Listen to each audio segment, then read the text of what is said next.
Good evening students.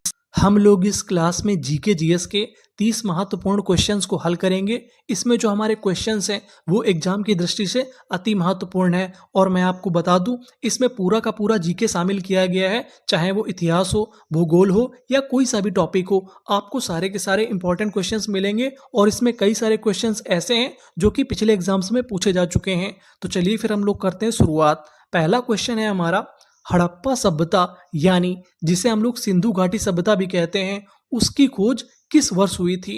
तो इसका right answer है हमारा ऑप्शन नंबर बी, वर्ष 1921 में। यानी हड़प्पा सभ्यता की खोज कब हुई थी? 1921 में। अगर बात करूं इसकी खोज किसने की थी, तो इसकी खोज राय बहादुर दयाराम साहनी ने की थी। अगला क्वेश्चन देखते हैं। दूसरा क्वेश्चन है हमारा, प्रसिद्ध गायत्री मंत्र का उल्लेख ऋग्वेद के किस मंडल में है? तो इसका राइट आंसर है हमारा ऑप्शन नंबर बी, यानी गायत्री मंत्र का उल्लेख ऋग्वेद के तीसरे मंडल में है। अगला क्वेश्चन देखते हैं। दिल्ली सल्तनत के किस सुल्तान ने लौह एवं रक्त नीति अपनाई थी? इल्तुतमिश, अलाउद्दीन खिलजी, गयासुद्दीन बलबन, मोहम्मद बिन तुगलक। तो इसका राइट आंसर है हमारा option number C, Ghiyasuddin Balban. यानी बलबन ने लौह एवं रक्त नीति अपनाई थी। अगला क्वेश्चन देखते हैं। पानीपत का प्रथम युद्ध 1526 में जो हुआ था, किनके किनके बीच लड़ा गया था? तो इसका हमारा right answer option number A, यानी पानीपत का प्रथम युद्ध बाबर और इब्राहिम लोदी के बीच लड़ा गया था। अगला क्वेश्चन देखते हैं। 1857 के विद्रोह के समय भारत का गवर्नर जनरल कौन था? तो इसका राइट आंसर हमारा ऑप्शन नंबर बी, कैनिंग। यानी 1857 की क्रांति के समय जो गवर्नर था वो था कैनिंग। अगला क्वेश्चन देखते हैं। भारत की मुख्य भूमि का सबसे दक्षिणी बिंदु कौन सा है? Indira Point, Cape Comorin, Kibithu, Indira Col. तो इसका हमारा राइट आंसर है option number B, Cape Comorin. यानी कन्याकुमारी में जो पड़ता है ये हमारा सबसे दक्षिणतम बिंदु है। सातवां क्वेश्चन देखते हैं। निम्नलिखित में से किस नदी को दक्षिण भारत की गंगा कहा जाता है? तो इसका राइट आंसर है हमारा option number C, Kaveri. Kaveri नदी को दक्षिण भारत की गंगा कहा जाता है। उसका कारण है इस नदी की पवित्रता। अगला क्वेश्चन देखते हैं। विश्व की सबसे ऊंची जलप्रपात यानी वाटरफॉल एंजल फॉल्स किस देश में स्थित है? तो इसका राइट आंसर है हमारा ऑप्शन नंबर बी, वेनेजुएला। यानी जो एंजल्स फॉल्स है वो किस देश में स्थित है? वेनेजुएला में स्थित है। आगे चलते हैं। अब हमारा अगला क्वेश्चन है, सौर मंडल का सबसे गर्म ग्रह कौन सा है? यानी हॉटेस्ट प्लैनेट कौन सा है? तो इसका राइट आंसर हमारा ऑप्शन नंबर बी, यानी जो शुक्र ग्रह है वो सौर मंडल का सबसे गर्म ग्रह है। अगला क्वेश्चन देखते हैं। भारत में सिल्वर फाइबर क्रांति का संबंध किससे है? तो इसका राइट आंसर हमारा ऑप्शन नंबर बी, कपास उत्पादन। यानी जो सिल्वर फाइबर क्रांति है इसका संबंध किससे है? कपास उत्पादन से है। अगला क्वेश्चन देखते हैं। भारतीय संविधान की प्रस्तावना में धर्मनिरपेक्ष और समाजवादी शब्द किस संविधान संशोधन द्वारा जोड़े गए थे?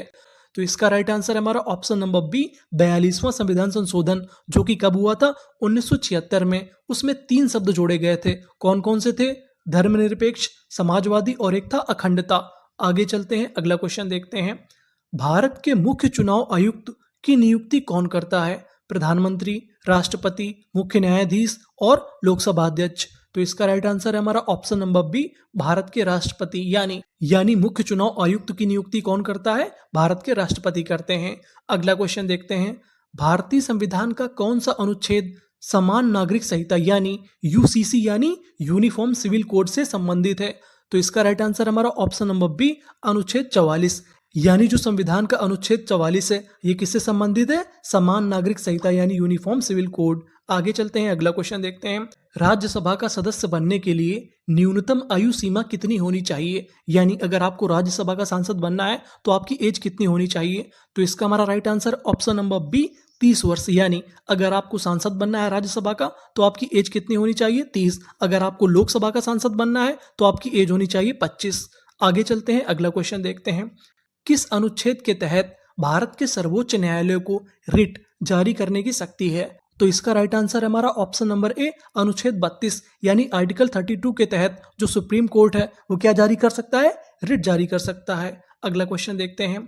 भारत में राष्ट्रीय आय यानी नेशनल इनकम का आकलन सबसे पहले किसने किया था? तो इसका राइट आंसर है हमारा ऑप्शन नंबर बी, दादा भाई नौरोजी। इन्होंने पहली बार भारत में राष्ट्रीय आय का आकलन किया था। अगला क्वेश्चन देखते हैं। विश्व बैंक यानी वर्ल्ड बैंक का मुख्यालय कहाँ स्थित है? तो इसका राइट आंसर हमारा option number C, Washington DC America. यानी वाशिंगटन डीसी में कौन सा मुख्यालय स्थित है? विश्व बैंक का मुख्यालय स्थित है। आगे चलते हैं। भारत में जीएसटी, जिसे हम लोग क्या बोलते हैं? वस्तु एवं सेवा कर, किस तारीख से लागू किया गया था? तो इसका राइट आंसर हमारा ऑप्शन नंबर बी, 1 जुलाई 2017 से जीएसटी भारत में लागू हो चुका था।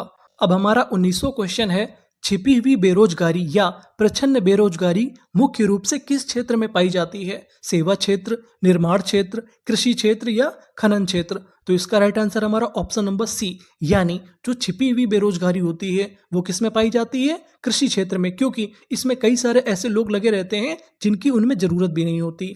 अगला क्वेश्चन देखते हैं। बैंकरों का बैंक किसे कहा जाता है? तो इसका हमारा राइट आंसर है ऑप्शन नंबर बी, भारतीय रिजर्व बैंक यानी आरबीआई।